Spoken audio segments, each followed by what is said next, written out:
चुनाव में 112 वोटों से जीते हैं, लेकिन विपक्ष अभी भी मानने को तैयार नहीं है। उनका कहना है कि वो ज़बरदस्ती चुनाव जीते। 112 वोट से जीते हैं अच्छा। तो 112 कढ़ाई चढ़ी है। अच्छा, मतलब 112 वोट से जीते तो 112 कड़ाही चढ़ाए। अगर अब अगले बार और ज़्यादा से जीतेंगे, 10,000 से जीतेंगे तो 10,000 कढ़ाई चढ़ाई जाएगी। अच्छा, यहाँ के जब गजना धाम के पुजारी जी से बात किए तो उन्होंने बताया कुछ यहाँ पे समस्या है, जैसे कि शौचालय को लेकर कि हम विधायक जी से बात करेंगे, अगर शौचालय यहाँ पे उपलब्ध करा देते हैं तो बहुत ही बढ़िया। पॉलिटिक्स करने का अपना अपना तरीका है। हम जब पीछे थे तो हम तो नहीं रो रहे थे, एक राउंड पहले तक हम पीछे थे, बिल्कुल। हम तो नहीं रोए कि भाई हम पीछे हैं। चलिए, अब तो क्षेत्र में आ गए हैं। हाँ। आज आपका काफ़ी जगहों पे दौरा भी है। जी हाँ। अब यहाँ पे पहली प्राथमिकता क्या होगी इस क्षेत्र में, क्या कुछ करिएगा? जब आप देख रहे होंगे एरोप्लेन की समस्या को, फ्लाइट को लेकर अभी जगह जगह बंद है, समस्या को ये समस्या है और पूरे लोग परेशान है। पूरा मीडिया में भी पूरी तरह से एकदम उछाल मार रहा है कि जो अमीर है उनको दिक्कत हो रहा है, लेकिन यही दिक्कत जब ट्रेनें में होती है, ट्रेनें 20-20 घंटे 24 घंटे लेट रहती है, तब तो कोई कुछ सवाल नहीं उठाता है। क्या केंद्र सरकार इसको अलग तरीके से देखती है? जी नमस्कार, आप देखना शुरू कर दिए हैं टाइम्स ऑफ बिहार और मेरा नाम विकेश कुमार। देखिए, अभी हमारी मौजूदगी है गजना धाम में और हमारे साथ उपस्थित हैं नवीनगर के माननीय विधायक चेतन आनंद जी, जो आज गजना धाम में आए हैं और माता रानी का दर्शन किए हैं और यहाँ पे 112 कड़ाही भी ये चढ़ाए हैं। चलिए इनसे सीधे जुड़ते हैं और कुछ बात करने का प्रयास करते हैं। स्वागत है सर टाइम्स ऑफ बिहार में। धन्यवाद। आज आप जीतने के बाद, जैसा कि चुनाव प्रचार जब शुरू हुआ था उससे पहले भी आप गजना धाम से ही शुरू किए हैं और जीतने के बाद आपसे मुलाकात हुई थी। जी है ना, और अभी भी संजोग है, जीतने के बाद माँ का बहुत आशीर्वाद रहा और यहाँ पर दोबारा आए और क्योंकि आप सबको पता है बीच में कुछ हादसे हो गए थे जिसकी वजह से हम अपने पारिवारिक उसमें उलझ रखे थे, तो उसके बाद आए हैं तो सबसे पहले माँ का दर्शन किया। तो जैसे कि पता चला यहाँ गजना धाम में आपने 112 कड़ाही चढ़ाया, क्या पहले की मन्नत थी या कुछ ऐसे ही? नहीं, 112 वोट से जीते हैं। अच्छा, तो 112 कढ़ाई चढ़ी है। अच्छा, मतलब 112 वोट से जीते तो 112 कड़ाही चढ़ाए। अगर अब अगले बार और ज़्यादा से जीतेंगे, 10,000 से जीतेंगे तो 10,000 कढ़ाई चढ़ाई जाएगी। अच्छा, है ना, इसे एक तरीके से परंपरा है। तो भैया गजना धाम में आए हैं, कैसा लग रहा है, क्या कुछ कहिएगा? बिल्कुल, यहाँ पर मम्मी के पुराने कुछ काम है मंदिर में। हम यहाँ पर जब आए थे पहली बार तब भी लोगों ने बताया था कि यहाँ पर जो 2 यात्री विश्राम गृह है, 2 श्रीमती लवली आनंद जी ने देने का काम किया था, है ना, और यहाँ पर आए। पहले ये भी नवीनगर विधानसभा का पार्ट हुआ करता था, लेकिन अब खैर अब तो हमारे पड़ोस में आ गया है ना, लेकिन हाँ कुछ यादें जुड़ी हुई हैं और यहाँ पर हम ये मानते हैं कि जो लोग यहाँ से आशीर्वाद लेके गए हैं उनके साथ अच्छा ही हुआ है।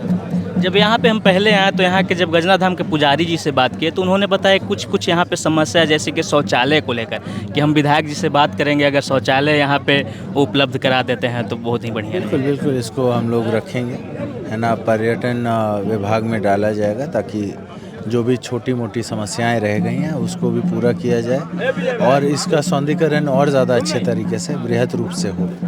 जैसा कि आप चुनाव में 112 वोटों से जीते हैं, लेकिन विपक्ष अभी भी मानने को तैयार नहीं है।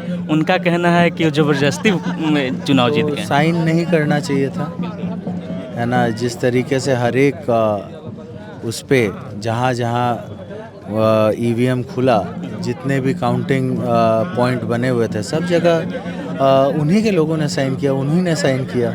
हम लोग तो उधर मौजूद थे, है ना, वो व्यक्ति हम दोनों लोग कैलकुलेट भी कर रहे थे अपने घूम करके, तो भाई कैलकुलेशन करके ना हम लोगों का ये रिज़ल्ट आया है।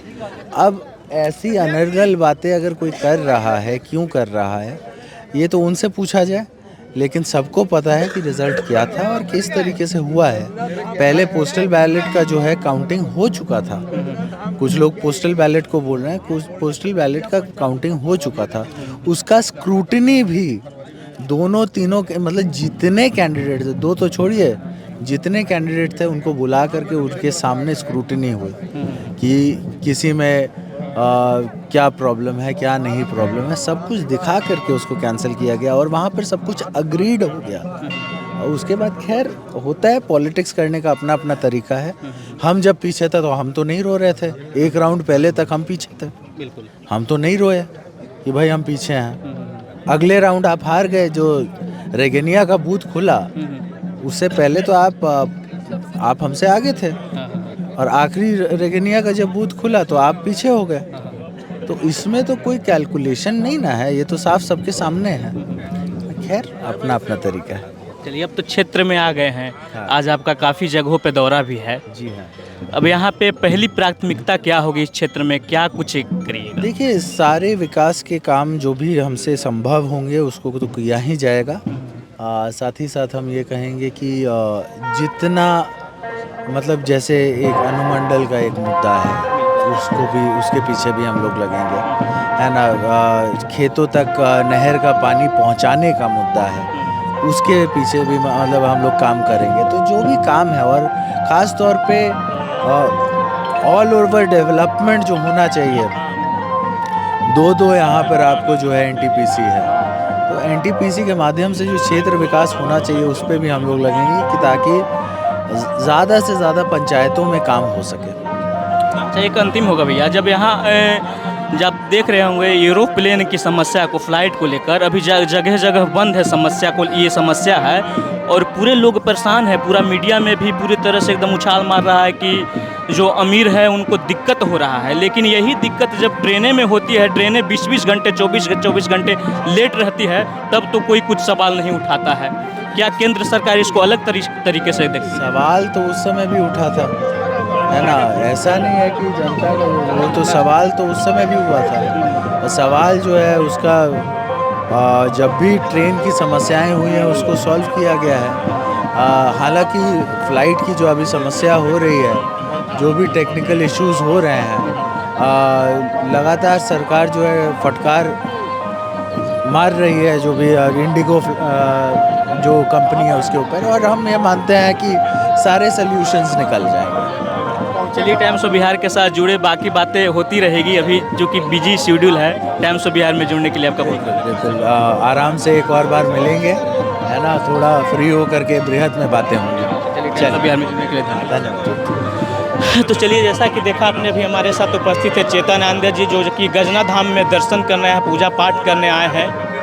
इनका इंटरव्यू को देखा आपने, कैसा लगा इंटरव्यू? कमेंट बॉक्स में जाए और कमेंट करें। मिलते हैं किसी अगले वीडियो में, तब तक के लिए धन्यवाद।